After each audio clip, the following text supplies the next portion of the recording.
Welcome back, mga kaaldab. Ito na naman po ang inyong lingkod, si Mr. Destiny. At syempre, panibagong update na naman po tayo. Update na kung saan basag na naman po ang mga armin at mga main fanatic. Sila naman po yung may kasalanan eh. Hindi po ba? Sila yung gumagawa ng mga issue, mga kaaldab, pagkatapos sila rin yung mapuputukan. Ipagkalat nyo po ba na, o ipagkalat nga po nila na 2 months pregi si Mengay dahil nakitaan nga po ito ng paglaki ng tiyan sa London. Tapos marami pang kwento na hindi na nga po ito gaanong nagpapakita sa Itbulaga. No, ito ngayon napaka-sexy ni Maine. Di po ba? Halatang halata po na blooming. At talagang masasabi nyo na hindi talaga buntis. Yan ang masakit na katotohanan. Masakit dahil kumbaga andun yung point na maraming bigo. Marami ang kumbaga nadismaya sa mga nakita nila. Nadismaya sa mga napanood nila. Yun naman po mga kaaldab yung patunay. Hindi po ba? Respeto na lang po sa mga taong tinatamaan, sa mga taong kumbaga hindi gusto yung mga sinasabi ko, hindi gusto yung mga ina-update natin. Hindi po ba? Sa ngayon mga kaaldab, masaya na po ako sa mga nangyayari, sa mga nagaganap, lalo na nga po pagdating kina Alden Richards at kay Maine Paul Jackson. Sa dami po ngayon kasi mga kaaldab ng mga bali-balita, sa dami ng mga komento, talagang ako po yung panalo eh. Hindi po ba na, naku, may aldab kasi itong aldab na to, wala talaga itong magawa, itong aldab na to, puro lang fake news yung mga pinagsasabi, ganito ganyan, lahat po ibabanat sa akin. Lahat po, yung mga pangiinis, panginsulto, ngayon, sila ngayon ang binabanatan ko.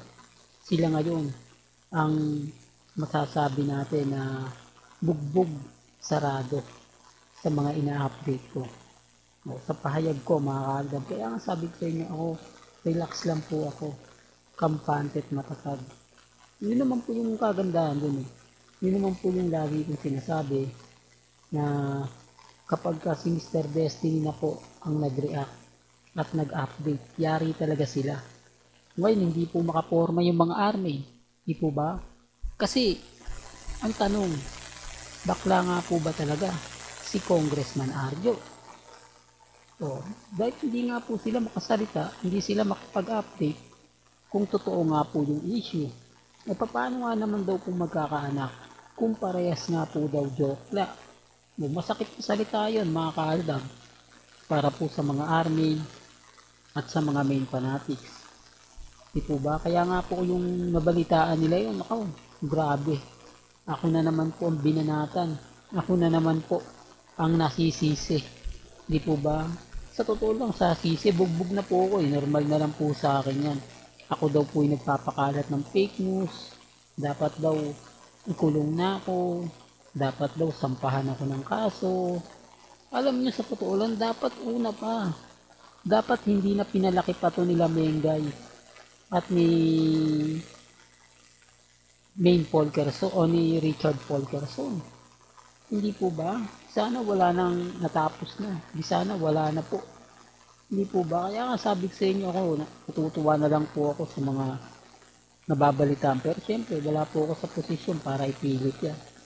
Wala po tayo sa posisyon para gisahin, pilitin. Hindi po ba yung mga taong nagre-react, nagkukomento na hindi naman bakla si congressman eh. Talagang wala. Anong plano? Hindi po ba? 5 years na mga kaaldab, kuno. Pero wala pa rin daw pong anak. 5 years na. Pero hindi pa rin daw po nagpaparamdam. Bakit si Mahas tsaka si Rambo? Hindi po ba? Hindi, real talk to. Yung nagpakasal sila mga si Rambo.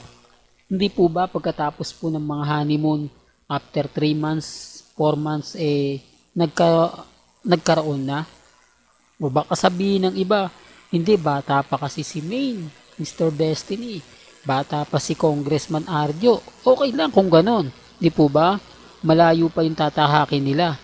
Hindi, wala na po sa kalendaryo yung dalawa. Hindi po ba? Hindi, real talk yan. Wala na po sa kalendaryo. Ito na po yung sinasabi nila na kailangan magkaroon ka na. Kung 5 years pa yung hihintayin, gaano katagal yun? Hindi nasa bingo ka na. Di po ba? Hindi, yan po yung katotohanan. Masakit nga po na salita, pero yan po naman talaga yung totoo. Kaya nga po pag ako nagre-react, nagsasalita ng mga ganyan, maraming nagagalit, maraming guilty, maraming naiinis. Hindi po ba? Kasi bagamat marami pong mga sinasabi, maraming mga komento, ako naman po mga kaaldab, hindi naman po ako nag-react basta-basta eh. Kasi kasalanan po nila yan, kasalanan po ng Armin. Kusat ba namang ipakalat po nila eh, na buntis si Mengay? Siyempre, pagpipiestahan yan. Nakita nila si Mengay napaka-sexy, napakaganda. Hindi po ba? Tapos sasabihin nila buntis. Hindi naman po talaga si Mengay yun, inedit lang po yun. Ano ngayon ang ano nila? Galit na galit sila, inis na inis sila. Hanggang ngayon daw, umaasa pa rin daw yung Aldab sa wala. Hanggang ngayon daw, marami pa rin sumisimpatya sa Aldab. Bakit napunta yung sa Aldab ang usapan? Ang pinag-uusapan ngayon, kung bakit nga po ba walang anak sila Mengay at si Congressman Arjo. Hindi po ba? Real talk yan. Kaya nga natatawa na lang ako eh. Natatawa ako sa mga nakikita natin, natatawa ako sa mga sinasabi nila. Pero gaya ng sinabi ko, wala po ako sa posisyon para ipilit yan. Wala tayo sa posisyon para sabihin, kumbaga ipilit po yung mga bagay-bagay na alam naman po natin na hindi totoo. Alam naman po natin na bawat sabihin natin o bawat komento talaga naman pong mapapaisip ka. Mapapaisip ka na yung mga sinasabi po nila. Hindi, real talk pa mga kaaldab. Kaya sabi ko sa inyo ako, hindi ako basta-basta nagpapa-apekto. Hindi tayo basta-basta nagpapadala. Lalo na nga po kapag ang pinag-uusapan natin sila Mengay at si Alden Richards. Hindi, real talk yan. Kaya nga sabi ko sa inyo, relax lang po kayo, maging matatag, maging kampante. Hayaan nyo na lang po yung mga bagay-bagay na kumbaga sinasabi at pahayag po ng ilan. Basta't yung importante po, kung ano yung paniniwala ninyo, okay lang po yan. Di po ba? Ngayon basag sila. Galit na naman po kay Mr. Destiny yan. Na real talk. Kaya sa mga mami, sa mga tita, sa mga senior, wag nyo na nga muna silang patulan. Dahil ito, desperado na to. Ako okay lang po sa akin. Nakita nyo naman po, binabanatan din po natin sila. Gamit po ang sarili nilang post.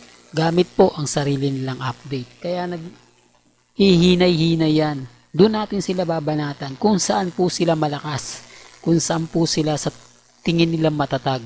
Doon natin sila babasagin. Hindi natin titigilan hanggat hindi magsalita si Ibiang at magpaliwanag kung bakit hanggang ngayon wala pa ring anak sina Mengay at si Congressman Arjo.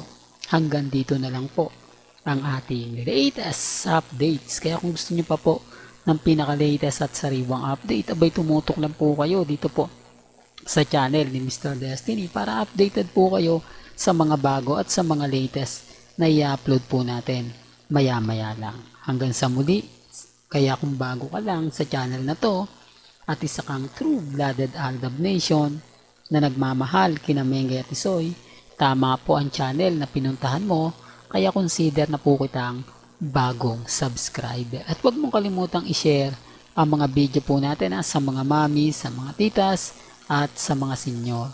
Hanggang sa muli, salamat po sa panonood at pakikinig.